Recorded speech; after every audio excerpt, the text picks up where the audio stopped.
noite. Boa noite. Estejamos todos em paz. O Evangelho,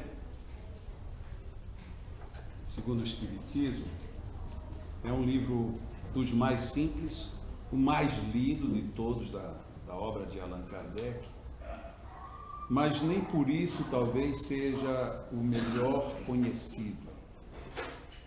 Quando um dia uma pessoa disse que todo dia de manhã lia o horóscopo, e alguém se surpreendeu com isso, porque era um homem, um empresário, e alguém perguntou, mas como o senhor, um empresário, todo dia lê o horóscopo? Ele disse, para saber quais são as recomendações que eu tenho.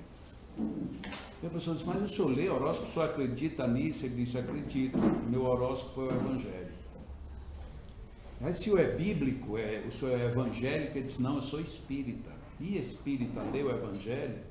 Ele disse, o espírita lê o Evangelho segundo o Espiritismo e lê o Novo Testamento, de acordo com o que está na Bíblia. E lê muito mais coisas, mas eu leio o Evangelho como uma orientação. E o Evangelho, mesmo o nosso espírita, que é muito bem explicado, parece que algumas vezes nós pecamos por não lê-lo com a atenção devida. E uma outra falha que a gente termina incorrendo sem nem ao menos perceber, é porque como o Evangelho, Allan Kardec pegou apenas alguns trechos e fez longos comentários, colocou várias mensagens e várias considerações, de uma certa forma nós caímos na acomodação de que isso aqui já nos basta. E de fato bastaria se a gente tivesse de fato o hábito de uma boa leitura do Evangelho. A questão é que nem sempre nós temos essa leitura tão boa. Por exemplo, quando Allan Kardec analisa a questão do amai os vossos inimigos, a gente às vezes fica meio que engasgado. Allan Kardec dá uma série de referências para que nós nos entendamos sobre os inimigos. Mas quando a gente pensa que os inimigos estão aqui, Allan Kardec ainda vai dizer que temos inimigos do outro lado também. Ah, mas eu nem me lembro deles. Mas quando você chegar lá, pode ser que você se encontre com eles. E os que eu deixar aqui, logo eles chegarão também, portanto, o jeito que tem a resolver essa problemática toda. Mas se a gente pega só o Evangelho, agora Novo Testamento, e, por exemplo, começa a refletir sobre o amar os vossos inimigos, a gente fica meio constrangido, porque é algo difícil amar o inimigo. Às vezes amar o amigo já não é tão simples. Conta-se que uma criança fazendo uma redação de escola nos Estados Unidos, ela, como todos os outros colegas, foram convidados a escrever alguma frase a Deus ou sobre Deus.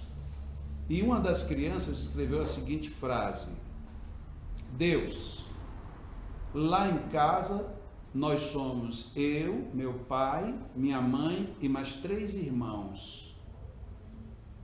Eu não sei como é que o senhor consegue amar todo mundo, porque eu não consigo os de lá de casa. E aí a gente começa a perceber que é uma dimensão estranha. Eu estou falando de uma criança que estava se falando dos seus irmãos e dos seus pais. Eles têm dias que isso é complicado da gente resolver. Como é que Jesus vem e diz para a gente amar o inimigo? E um dia eu fui convidado para falar sobre amar os inimigos, e eu então tive uma ideia que eu achei que foi bem interessante. Quando Jesus sugere que a gente ame os inimigos, ele faz 3 propostas. Amai os vossos inimigos, perdoai os que vos ofendem, e orai pelos que vos perseguem e caluniam. Essa é a proposta de Jesus. Eu digo, olha, eu aprendi em matemática que muitas vezes a gente não consegue fazer um problema da forma como ele está equacionado. Muitas vezes, se a gente fizer o contrário, a gente chega à solução. Porque em matemática a gente tanto prova pelo sim como pelo não. Se você provar que alguém está me dizendo é certo, é sim. Mas se você provar que o não está errado, você está dizendo que o sim está certo. Então a gente chega à mesma conclusão. Depende dos enfoques. E eu peguei então a proposta de Jesus e disse, vou fazer o contrário. Vou orar pelos que me perseguem e caluniam. E aí vamos relacionar quem são as pessoas que nos perseguem e caluniam. São aquelas pessoas que falam mal da gente, são aquelas pessoas que atrapalham a gente, são aquelas pessoas que nos derrubam, nos empurram, de uma certa forma estão o tempo todo a nos perturbar. E os que nos caluniam é mais fácil, são aqueles que ficam falando mal mesmo, falam mal, insinuam, inventam, provocam, de tal maneira que a gente termina se perdendo. E aí o que é que Jesus propôs para estes? Jesus propôs que nós orássemos por eles. E realmente parece que funciona. Porque quando está difícil demais a gente chegar perto, dar um abraço e dizer que está tudo legal, a gente rezar, pelo menos a gente vai rezar na hora que quer, do jeito que quer, como quer, e já vai de alguma maneira tendo uma relação. O interessante é que a gente vence. Lá na instituição em que nós trabalhamos, nós lidamos com idosos, e idoso, quando ele vive na circunstância de ter que viver num abrigo, numa residência, apesar de que lá eles têm um relativo conforto, mas você nunca mais vai ter o conforto da sua casa, nem da sua companhia, que muitas vezes lhe largou lá de qualquer jeito. Então há um pouco de constrangimento, e muitos idosos, eles demoram a vencer a revolta de estarem naquela situação. Nessa circunstância, os idosos dão um pouco de trabalho. E nós tínhamos uma idosa que ela era a revolta reencarnada. Toda a revolta do mundo reencarnou em cima dela. Ela reclamava de tudo e de todos, mas ela cismou com uma outra idosa. Se a idosa olhasse para ela, ela dizia: o que foi? Nunca me viu. Se a idosa não falasse com ela: por que você não me viu? Você falou com todo mundo e não falou comigo. E se ela dissesse: tá bom, eu vou falar, mas também agora eu não quero mais que você fale. Então nunca chegava-se a um acordo. E era um negócio sério. Até que um dia a outra se aborreceu com ela também e disse algumas com ela. Ah, mas ela queria matar, queria morrer, ela queria tudo. E nesse bendito dia, era um dia que nós íamos aplicar passes, ela veio: Jacó, vem cá.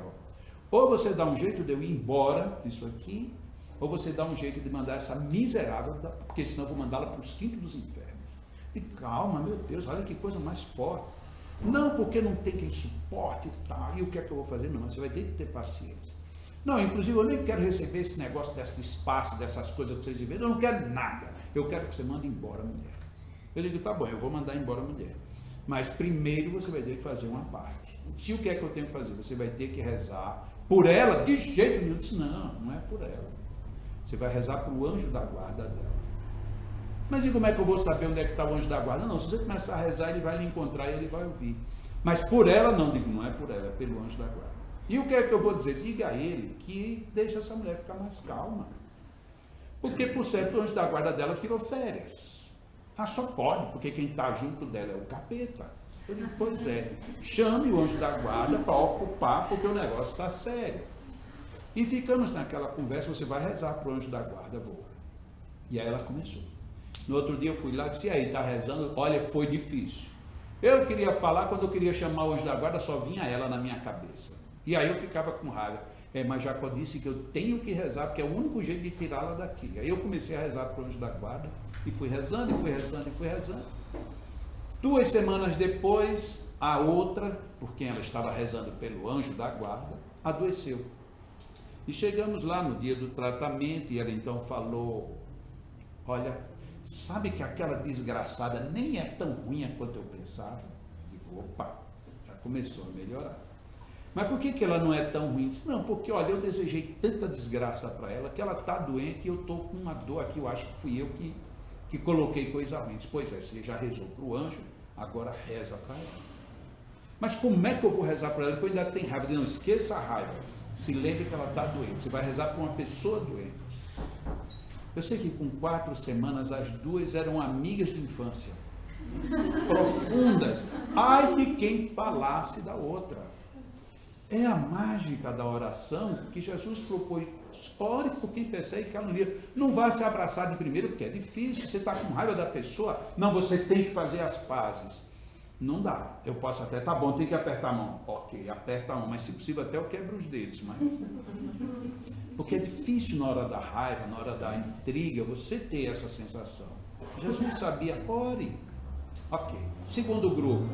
perdoe quem lhe ofendeu. Mas perdoar como? Perdoar. Mas como? Deixa para lá. Mas como deixar para lá? Deixe para lá. Eu tenho um amigo que ele viveu uma experiência tipo de cinema. Ele um dia, ele morava nos Estados Unidos, foi para lá muito jovem. Depois de 3, 4 anos, ele descobriu que o mapa da mina era trazer produtos da China para vender em lojas de $1. Nisso a economia do Brasil se estabilizou, ele depois começou a abrir lojas e fazer fornecimentos de lojas para o Brasil. E ele estava ganhando muito dinheiro. Mas parece que quando a gente ganha muito dinheiro, a gente não se conforma. Bom, se eu estou ganhando muito dinheiro, eu posso ganhar muito mais. E aí vai. Nessa de ganhar muito mais, ele começou a achar que estava tendo muito trabalho, porque tinha que ir para a Ásia, tinha que voltar para os Estados Unidos, tinha que vir para o Brasil, tinha que ir para a Ásia, e isso cansava. Isso uma pessoa jovem, com menos de 30 anos, já estava cansado da vida, imagina, e ganhando muito dinheiro. Mas ele teve uma ideia luminosa. No Brasil está se precisando de muitas máquinas para hospitais. Esses raios mais, essas ultrassonografias mais sofisticadas, esses aparelhos de tomografias.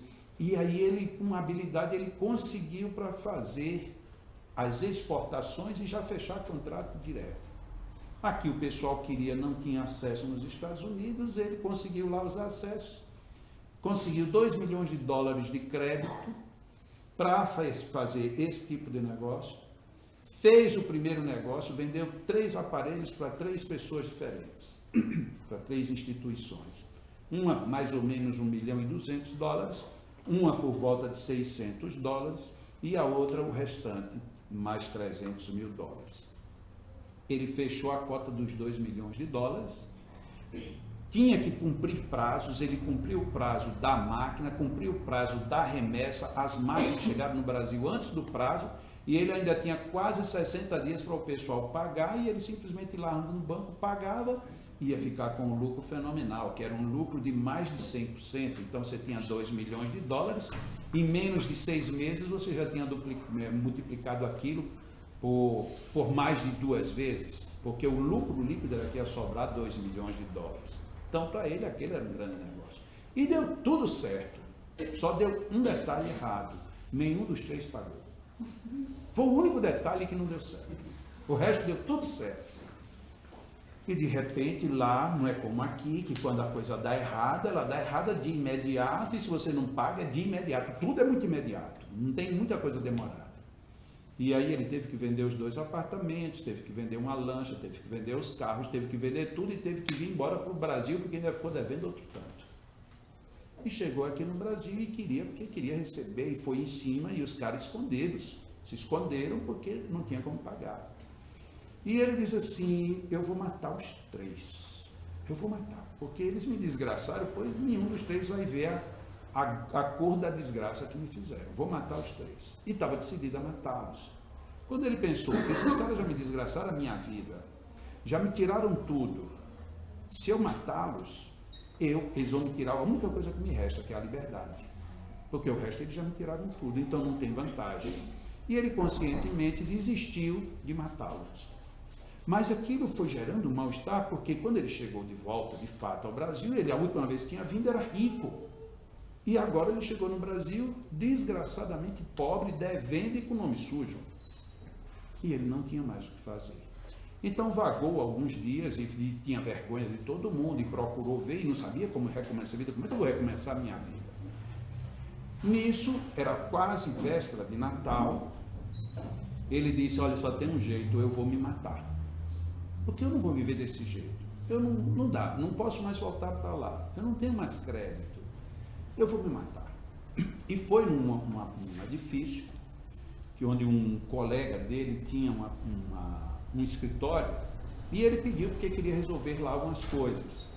E o amigo chegou e disse, olha, você pode até ficar, porque agora eu vou tirar umas férias, eu só volto, você fica até com a chave do escritório. Tá bom, todo mundo saiu, ele entrou para o escritório sozinho, foi lá na sacada, olhou lá do alto e disse, daqui dá certo.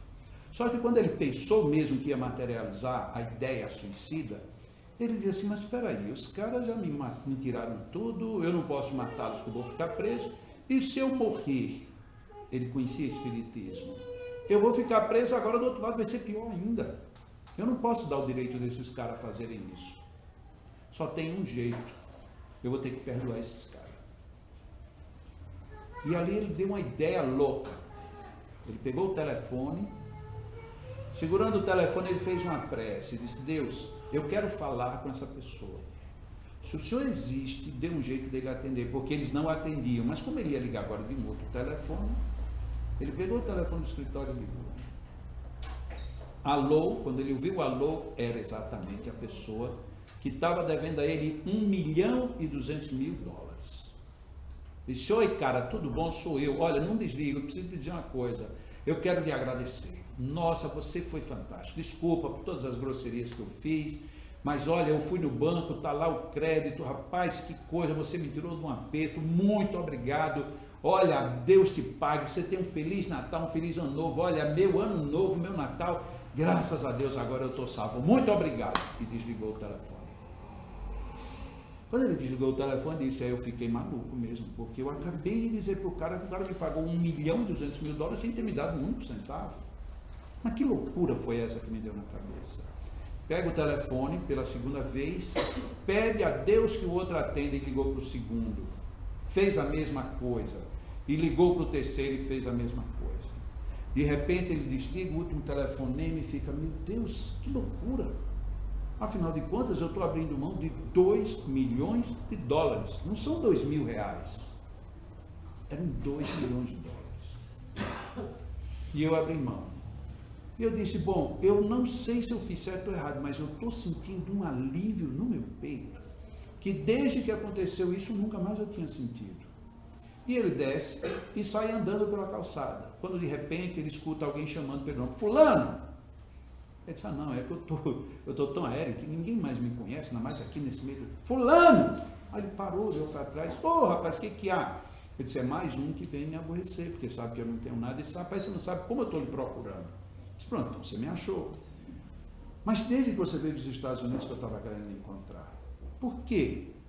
Eu estou precisando de um sócio e eu quero você como sócio. Ele disse: você está brincando, eu não posso ser sócio, eu não tenho crédito, meu nome está sujo, eu não tenho nada. Ele disse: eu não estou querendo nem seu crédito, nem seu nome, eu quero você. Não, mas me quer como? Eu quero você como meu sócio. Mas como sócio? Eu quero você para fazer as coisas que eu estou precisando e eu não consigo. Eu preciso de pessoas com a sua capacidade para trabalhar comigo. Eu disse: mas você está louco? Estou louco não, eu quero que você seja meu sócio. Eu disse: mas eu vou ser sócio como? Eu não tenho nenhum centavo. Tá bom, 50% para você resolve?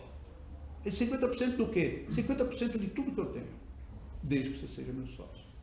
Ele disse: você está brincando? Mas eu estou falando sério. Você está louco, cara, eu estou devendo tudo.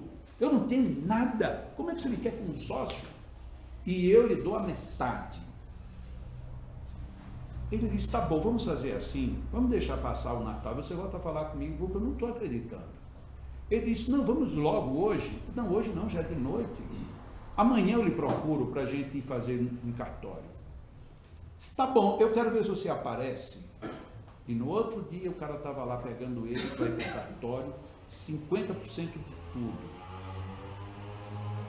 2 anos depois disso, ele era sócio de uma empresa que tinha uma faculdade que ia ser construída, tinha 8 postos de combustível dentro da capital, fora outras atividades. Tinha as lojas de conveniência, que era do próprio pessoa, tinha escolas, parece que 2 grandes escolas. Ele, em 2 anos depois, era sócio disso tudo. E ele, quando me contou essa história, ele disse: Jacó, como é que pode? No momento em que eu perdoei aquele que me prejudicou, no momento seguinte me apareceu toda a salvação financeira da minha vida. Não foi uma salvação de ter tirado uma dor de cabeça ou de ter tirado um mal-estar. Ou seja, perdoa os que te ofenderam. Foi o que ele fez. E olha como é que começou. Ele queria matar, depois ele quis se matar. Ele não fez nenhuma das duas. E terminou tomando uma atitude de loucura. Eu vou insistir, são $2 milhões. Em cruzeiro, em reais, são R$4 milhões. É muito dinheiro. Para você simplesmente dizer: perdoei. E eu não estou falando de uma história que está num livrinho que a gente não sabe se é verdade. Eu estou falando da história de uma pessoa que eu conheço pessoalmente. E aí sobrou a primeira hipótese agora. Orai pelos que vos perseguem e caluniam, perdoai os que vos ofendem e prejudicaram, e agora sobraram os inimigos. Ok, amar os inimigos, certo, muito bom. Quem é o meu inimigo? O meu inimigo é aquela pessoa que vive me derrubando. Não, essa daí é a que te persegue. Não, o meu inimigo é aquela pessoa que fala mal de mim. Não, esse é o que te calunia. Não, o meu inimigo é aquele cara que me prejudica. Não, esse está no segundo estágio. E quem é que é o meu inimigo? Porque todos os inimigos que eu encontro, eles estão nas duas outras vertentes. A primeira vertente que sobrou, amar o teu inimigo está dentro de tu mesmo. O meu inimigo sou eu. No dia que a gente entender esse tipo de leitura do Evangelho, a gente começa a pensar diferente. Nossa, então o meu problema é que eu não me amo de fato, porque enquanto eu não me amo, eu não perdoo aquele, enquanto eu não perdoo aquele, eu sofro. Na hora que eu perdoo ele, eu estou dizendo que eu amo o meu inimigo, que o meu inimigo está dentro de mim. Porque foi a expressão dele na hora que eu dispensei 2 milhões de dólares. Eu não sei se eu fiz uma loucura, mas eu tirei o peso de cima de mim. Eu fiquei leve. Ou seja, o inimigo saiu. Será que a gente pensa às vezes no Evangelho assim? Mas tem raciocínios mais complicados no Evangelho. Em Marcos, eu estou aqui com a referência só para não dizer errado, capítulo 7, versículos de 26 a 30. Neste capítulo, Marcos narra que uma mulher de origem grega se dirige a Jesus em aflição e lhe diz: Senhor, expulsa o demônio que ataca a minha filha. E Jesus, sensibilizado com o pedido da mulher, olhando para ela, diz assim: seria justo que nós não deixássemos os nossos filhos comerem a sua comida e tirarmos a comida dos nossos filhos para darmos aos cachorrinhos? Sabem que coisa estranha? Jesus a mulher não estava falando de comida, não estava falando de doença, ela estava falando de uma filha que estava possuída. E estranhamente Jesus quebra um padrão. O homem não se dirigia à mulher, e Jesus se dirige à mulher. E se dirige colocando uma questão que aparentemente estava solta. Olha que questão intrigante. Tira o demônio da minha filha. Ele disse: você acha que é justo nós tirarmos a comida das crianças, dos filhos, para dar para os cachorros? E a mulher, em vez de ficar espantada, dizer que não entendeu ou que não concordava, a mulher diz para Jesus o seguinte: os filhos vão comer os pães, e enquanto isso, os cachorrinhos debaixo da mesa comem as migalhas. É intrigante, a mulher entrou no clima do que Jesus propôs. E aí Jesus diz: com esta palavra pode ir. Ela olha para ele espantada, como quem vai dizer: pode ir para onde? Vai, a tua filha está curada. Nós somos espíritas, nós pensamos em desobsessão, nós pensamos em influências espirituais, nós sabemos disso. Mas será que se a gente chegar num centro espírita e disser: olha, eu estou com uma perturbação espiritual, e aí o dirigente chegar e disser: você acha que é justo eu tirar o pão do seu filho para dar para os cachorros? A gente vai dizer: você está louco? Porque eu estou com um obsessor, mas quem está delirando é você. Todavia foi o que Jesus fez. Mas vejam que quadro intrigante. Primeiro, Jesus quebra a regra falando com a mulher. Segundo, a mulher quebra a regra respondendo a ele no mesmo tom. E não era um tom de desrespeito, mas era um tom dizendo: eu entendo o que você está falando. Ok, a mulher entendia. E nós? Nós entendemos quem era o filho e o que era que ele comia. Nós entendemos quem eram os cachorrinhos a quem Jesus se reportava. Porque de forma alguma Jesus iria fazer uma relação entre um fenômeno e uma outra história que não tivesse qualquer vínculo. Quem era o cachorrinho da história? Quem era o pão? Quem era o filho? Então quer dizer que minha filha está sendo envolvida por um espírito e eu vou tirar o pão do meu filho? Peraí, então a minha filha é a filha e o pão que ela está comendo é o pão que o diabo amassou? Para usar uma expressão popular, porque ela estava possuída. Será que era tão direto e objetivo o raciocínio de Jesus? Ou será que Jesus estava falando de uma outra fome e de um outro padrão de filiação? Será que Jesus também não poderia estar colocando esta mulher, a mãe, é ela quem está fazendo toda a atração, é ela quem, portanto, está tirando a comida da filha para dar para o cachorrinho? Será que a gente para ler o Evangelho e pensar nessas coisas? Será que o fato de uma mulher entender o fenômeno, entender e acreditar que aquele a quem eu me dirijo tem o poder de trabalhá-lo, será que só o fato dela entender o fenômeno está resolvido? É o que foi que aconteceu. Mas quando a gente estuda no Espiritismo os fenômenos mediúnicos de obsessão e desobsessão, a gente pega uma situação como essa para refletir, para tentar extrair aonde era que Jesus estava colocando a problemática. Muitas vezes não. E a gente fica sem saber quem era o cachorrinho, quem era a criança, o que era aquela mãe, por que a mãe teve noção filosófica para discutir com Jesus? E se ela não dissesse nada? E se ela tivesse olhado para Jesus e tivesse dito, mas Senhor, eu não estou perguntando nem de pão nem de cachorro, estou perguntando da minha filha. Será que Jesus teria trabalhado também? Ou se ele atuasse, ele atuaria de uma forma diferente? Vejam quantas questões surgem. Por que isto é intrigante? Por que o tema da nossa abordagem é como temos estudado o Evangelho? Porque na realidade a gente não entra nesse tipo de reflexão e ficamos perdendo o grande universo de orientações que nós temos para poder colher disso tudo. Repetindo, Marcos capítulo 7, versículos de 26 a 30. Pula um versículo. A partir do 32, surge um outro fenômeno interessante. É trazido a Jesus um surdo que falava palavras confusas e com dificuldade.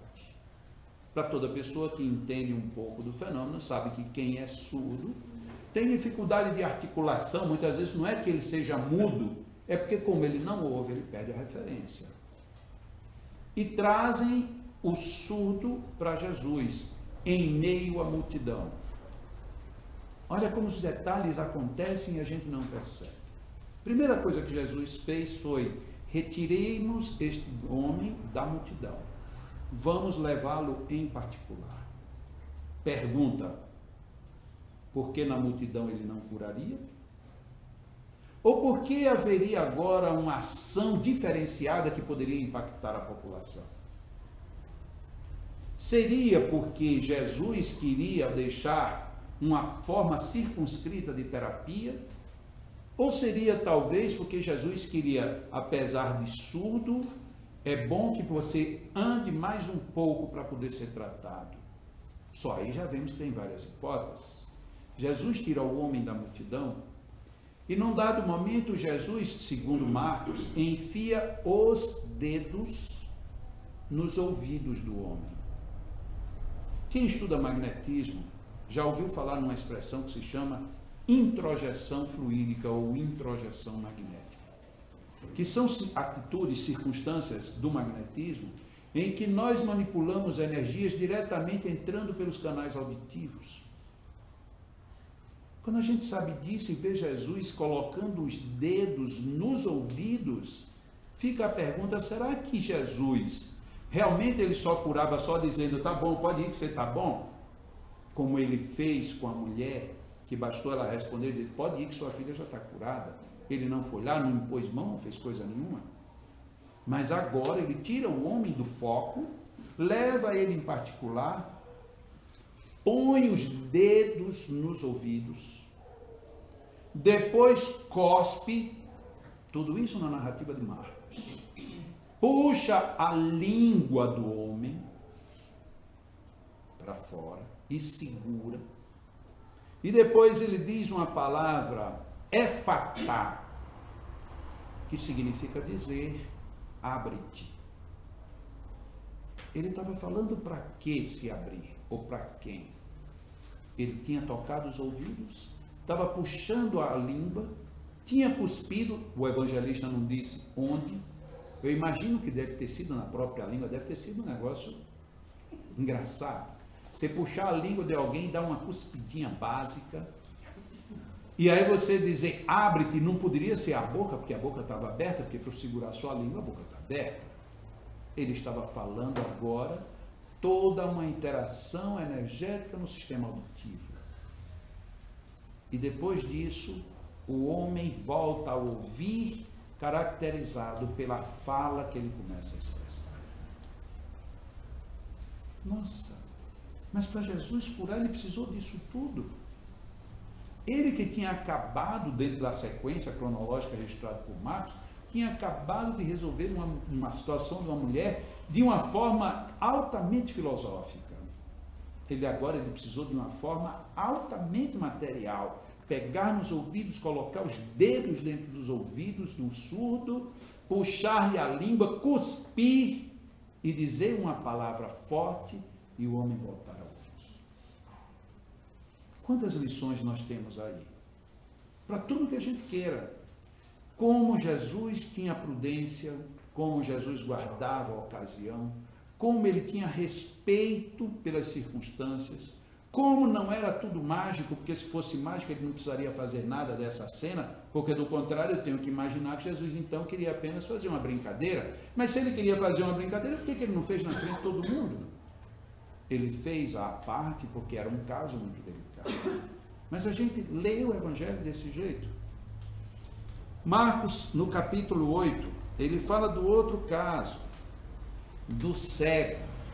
O cego lá em Betsaida, que chega para ele e foi trazido. Por que o evangelista fez tanta questão de deixar marcado que ele foi trazido? Porque os outros cegos, teoricamente, também foram trazidos. Mas por que aquele especificamente foi trazido?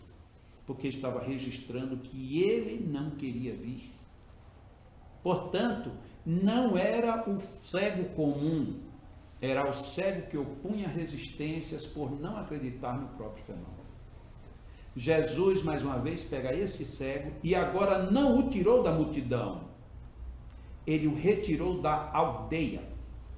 Foi mais grave ainda. Está bom, então venha cá. Leva ele para fora da cidade onde ele estava trabalhando, visitando, curando. Pega aquele cego, a primeira atitude que ele faz é cuspir-lhe nos olhos. E eu fico pensando, a gente na casa espírita gosta tanto de fazer como Jesus fazia. Jesus tinha o hábito de dar umas cuspidas que era um negócio fantástico. E eu, como eu tenho uma mente muito inquieta, lógico que isso eu já pensei, a essas alturas alguém aqui deve ter pensado. Porque hoje a gente tem cremes dentais bons, tem umas boas escovas, tem umas escovas elétricas, que você não precisa fazer nada, nem sorrir, porque ela abre seus dedos de qualquer jeito. Hoje em dia é uma beleza. Mas no tempo de Jesus não tinha escova, não tinha dentista, não tinha pasta, não tinha flúor, não tinha nada. Eu imagino naquele tempo, lá no deserto, você tinha até que economizar a saliva porque faltava água. Eu imagino como era a saliva de Jesus. Mas deveria ser uma saliva assim meio suave. Parecia uma água límpida. Ou então, se a gente for pela lógica da natureza, era aquela coisa gorda, né? Cheia. Então, quando Jesus cuspia assim, passava nos olhos, aquilo deveria ser um unguento de primeira qualidade. Aí já pensou a gente chegar aqui no centro espírita, quem é que tem problema de vista? Pois vamos imitar Jesus, venha para cá. Tchuf! Mas isso com os dentes escovadinhos, tudo legal. Mesmo assim a gente vai dizer, não, eu prefiro não. Ok. Então Jesus cura aquele homem nesse método totalmente estranho.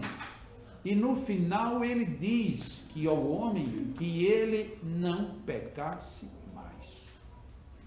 Enquanto que a outros ele dizia, a tua fé te curou. Portanto, havia diferenças.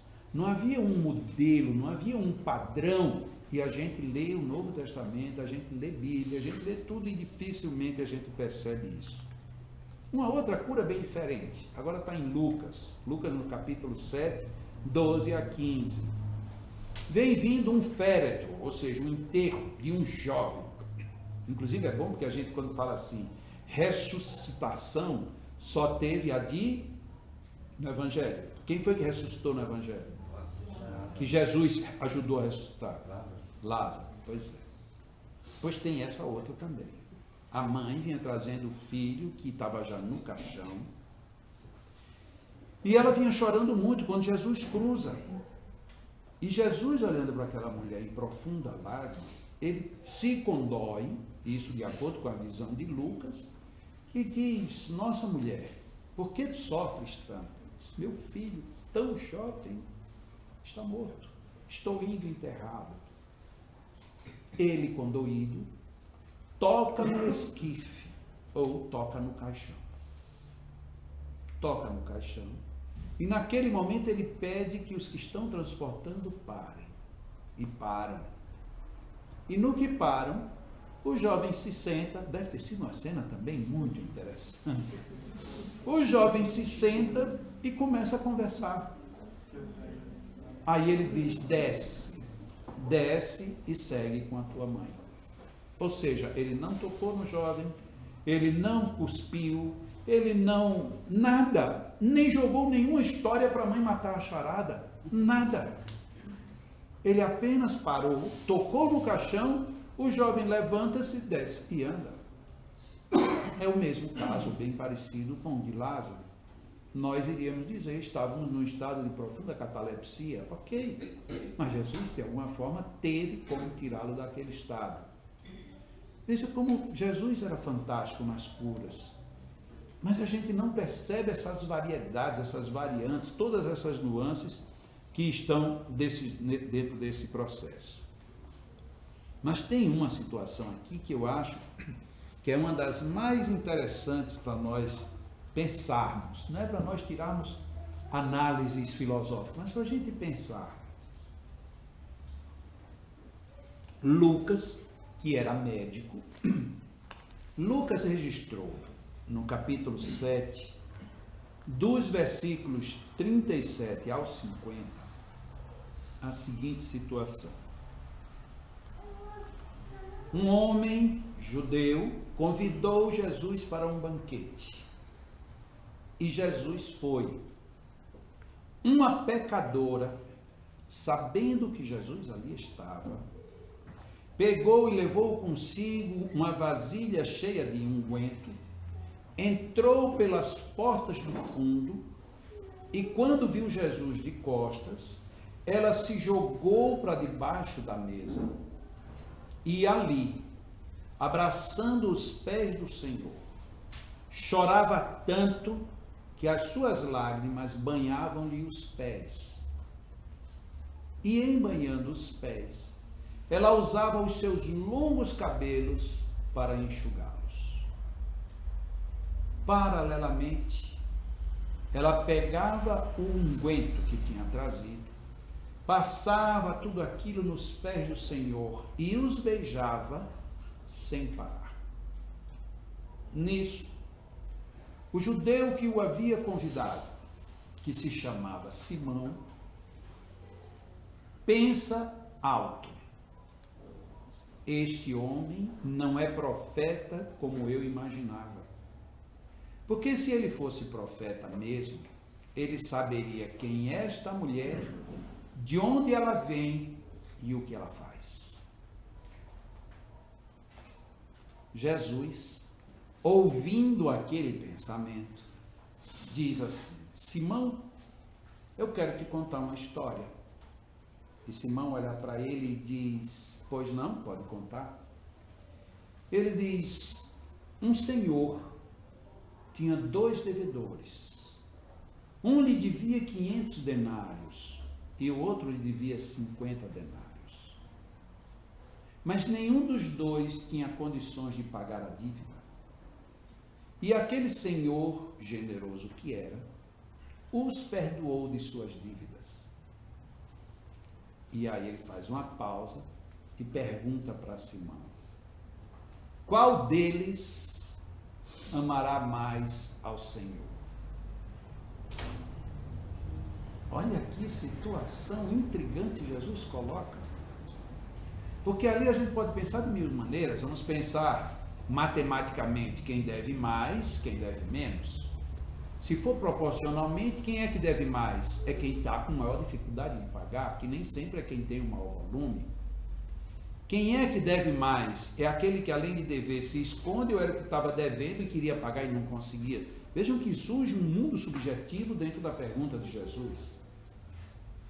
E aquele judeu percebeu que aquilo era uma pergunta de bolso. Ele diz para Jesus: aquele que mais foi perdoado. Veja que foi uma resposta de mestre. Que ele também não disse que foi o que ganhou mais, o que devia mais ou o que devia menos. Ele disse o que foi mais perdoado.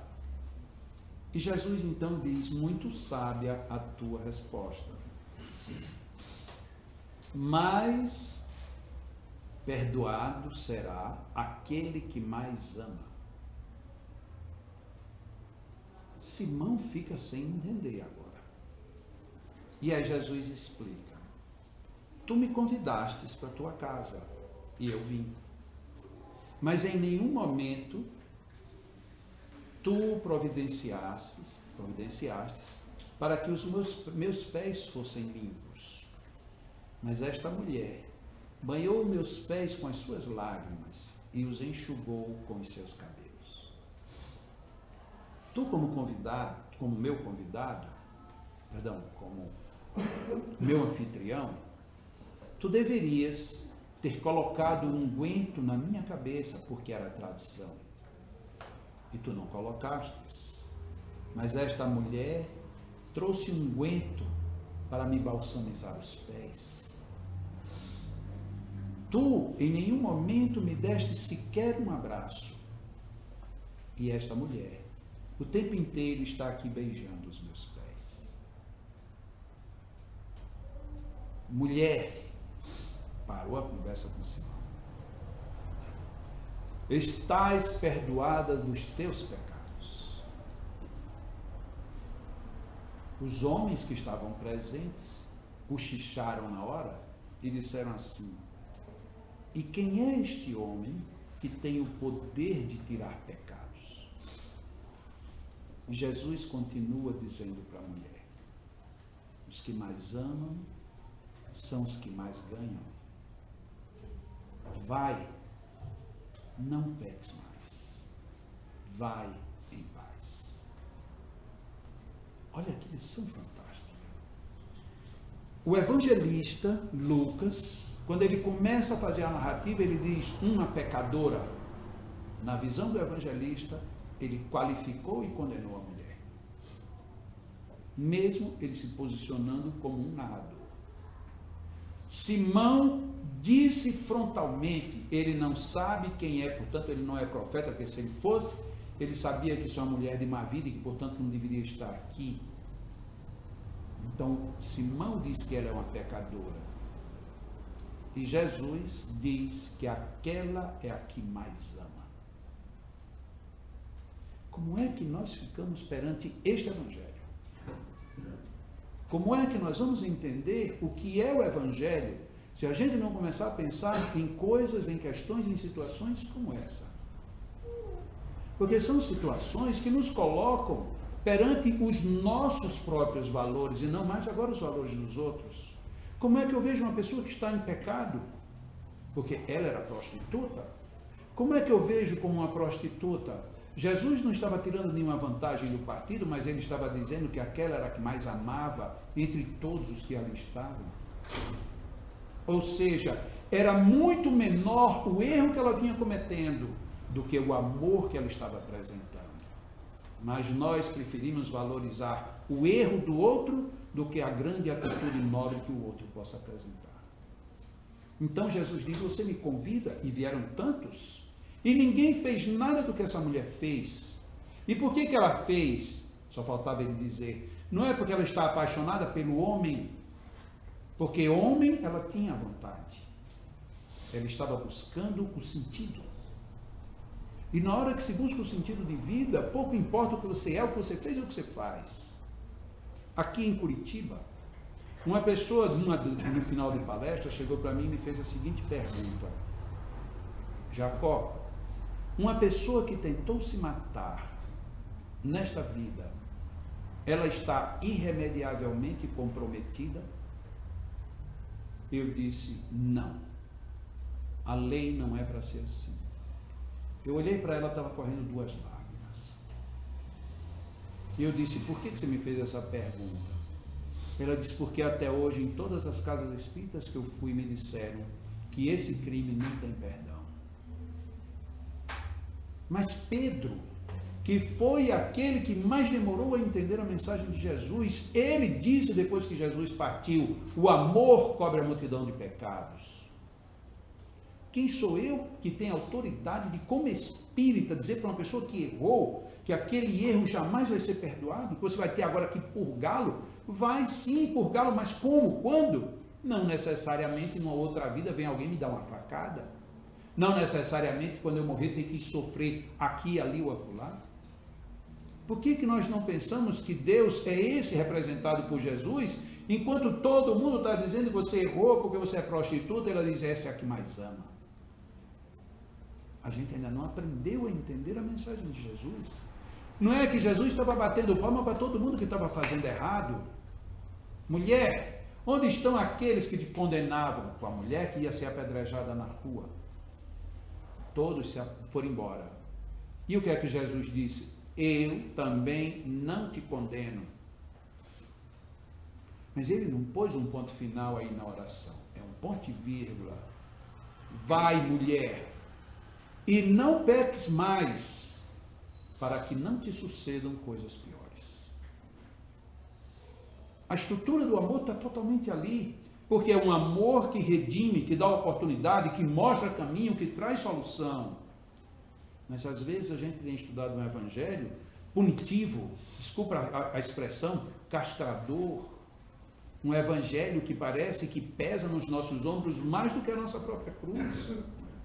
Quando Jesus nos coloca essas situações, ele está dizendo que a bondade divina, ela é muito maior do que a melhor bondade que a gente imagine que ele tenha. E nós poderíamos dizer, e quando eu estou sofrendo? Quando você estiver sofrendo, tenha a humildade de chorar tanto que lave os pés, enxugue com seu cabelo, use o seu melhor unguento e beije naquilo em que você acredita. Porque não era beijar Jesus, não era a gente ficar debaixo da mesa, ela só ficou porque a situação social não permitia que fosse de outra maneira.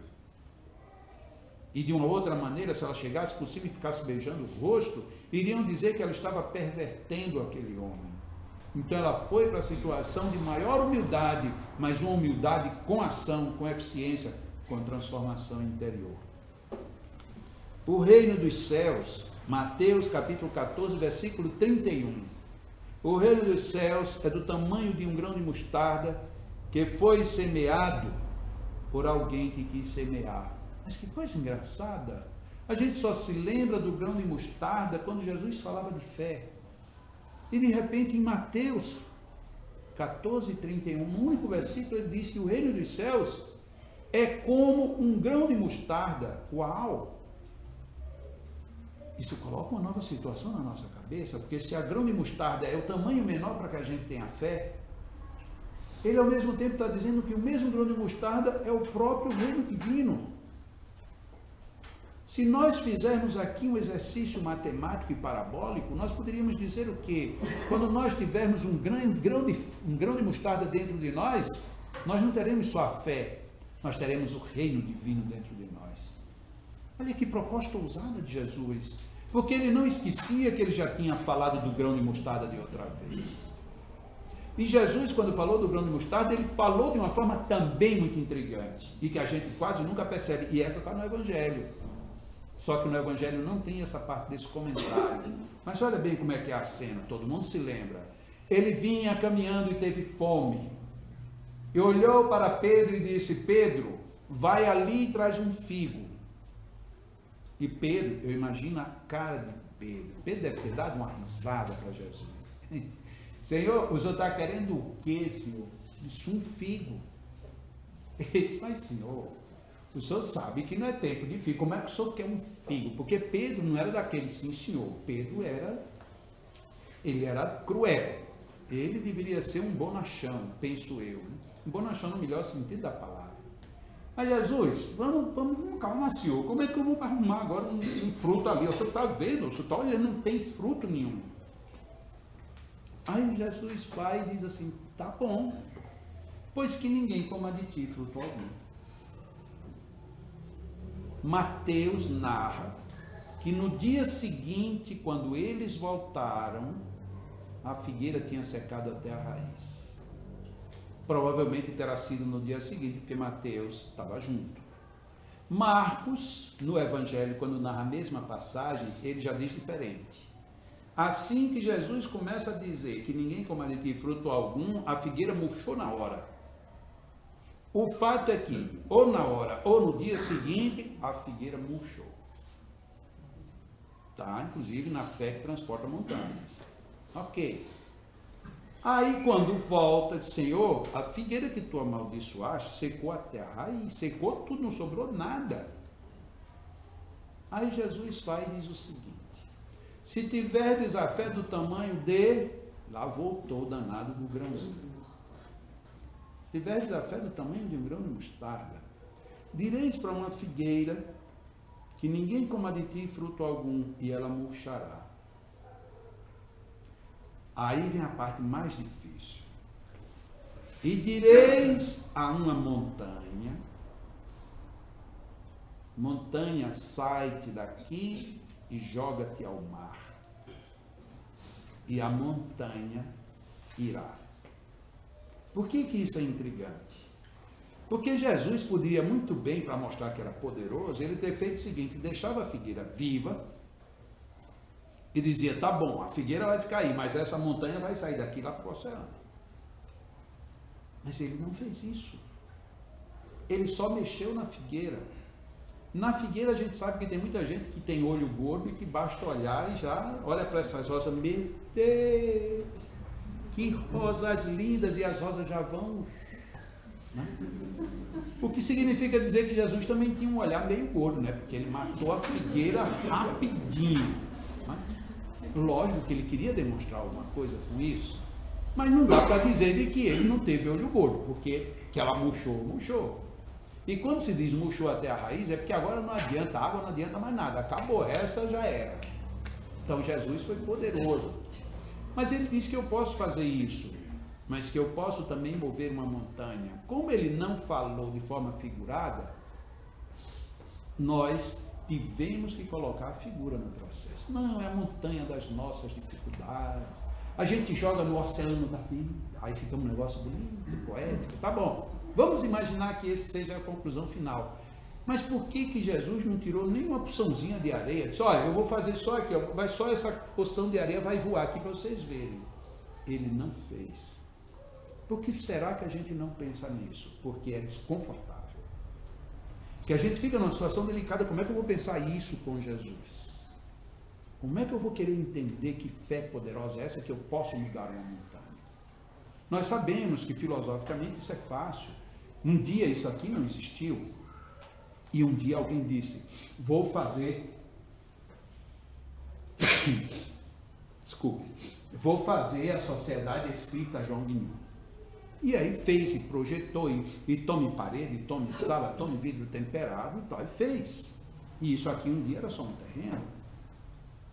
Bom, nesse aspecto, cada tijolo, cada coisa foi um pedacinho de uma montanha, cada parte do forro, que é de madeira, foi um pedacinho de uma figueira que murchou. Sim, mas isso seria muito, muito ilustrativo apenas Não foi isso a proposta de Jesus. A proposta de Jesus é que você pode fazer. E você pode fazer em cima da fé. Mas que fé é essa? É uma fé que pode tanto destruir como reerguer, como modificar, como fazer. A gente não escolhe.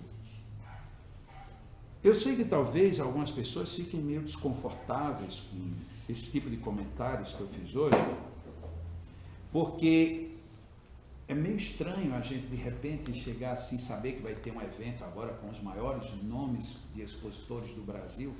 Aí vem um cara de Natal falar essas coisas para dizer que a gente parece que não está prestando atenção no Evangelho. Eu gostaria que eu estivesse redondamente enganado e todos nós já tivéssemos pensado, pelo menos nessas poucas passagens que foram aqui colocadas. Mas parece que isso não é real na nossa vida. A gente prefere mais Jesus, no tempo que ele andava no lago de Genezaré.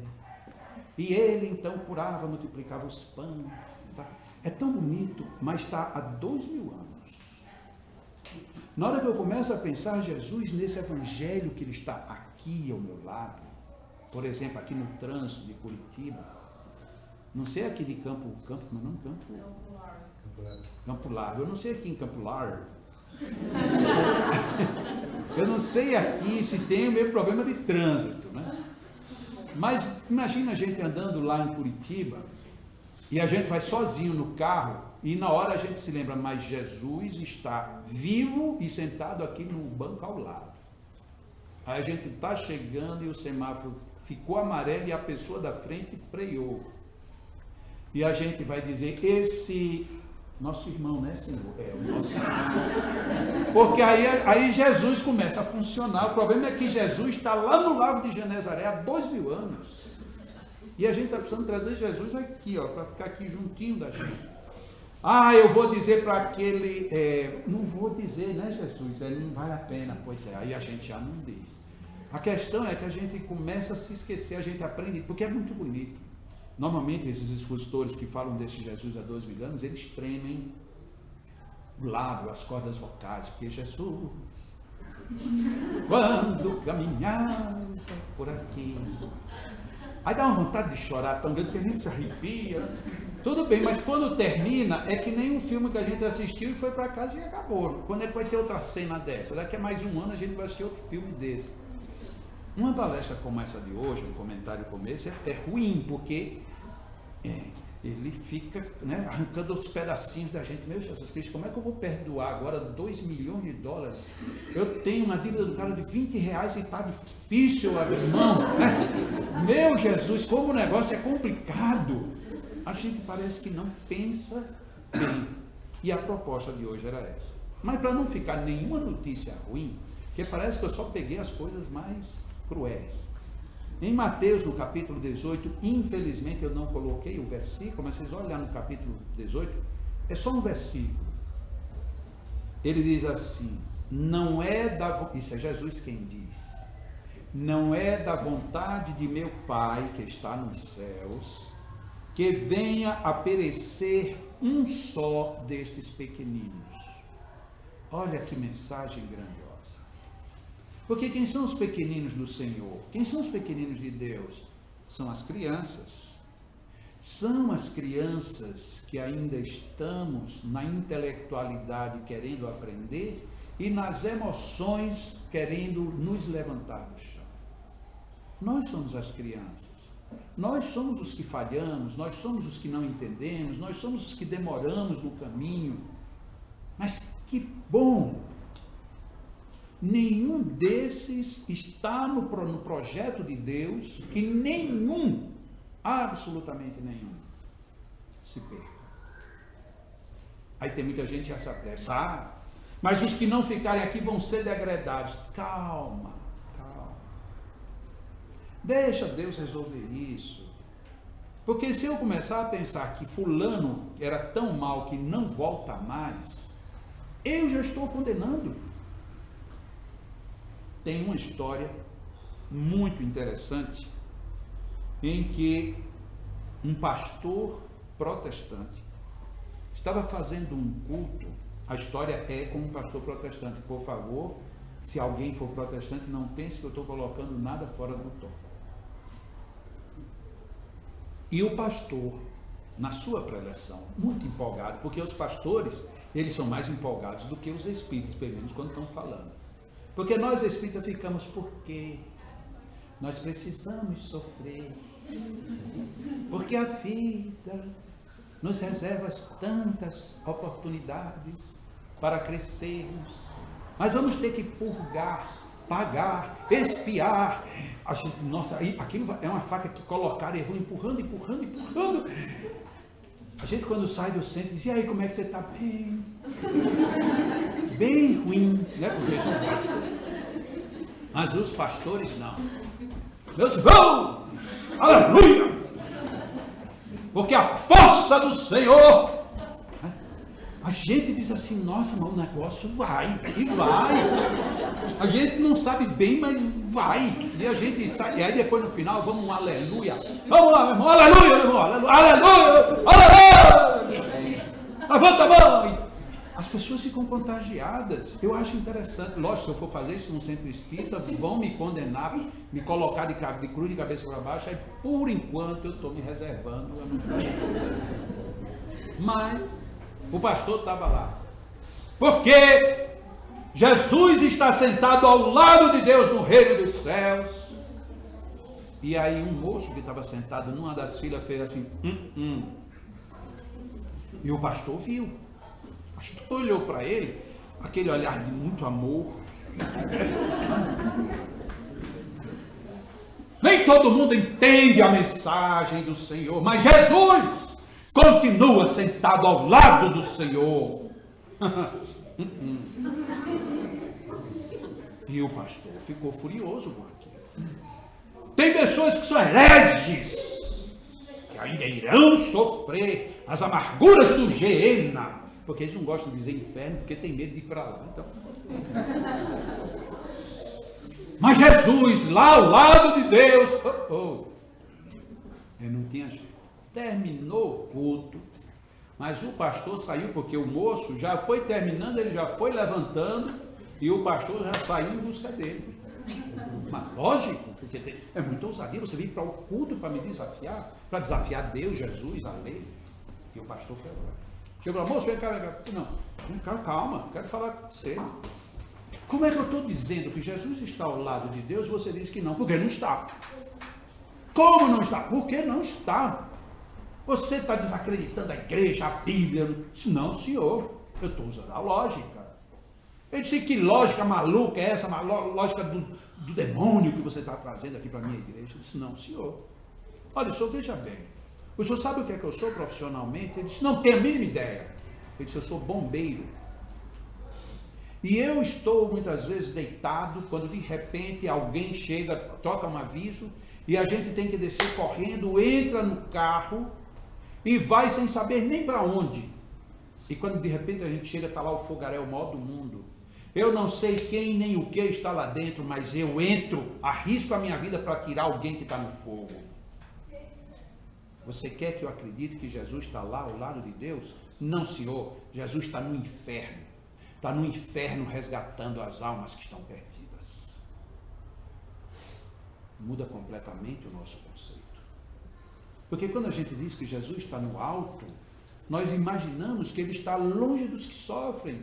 Mas ele mesmo disse: não são os que gozam de saúde que precisam de médico. Quem é que precisa de Jesus? Nós.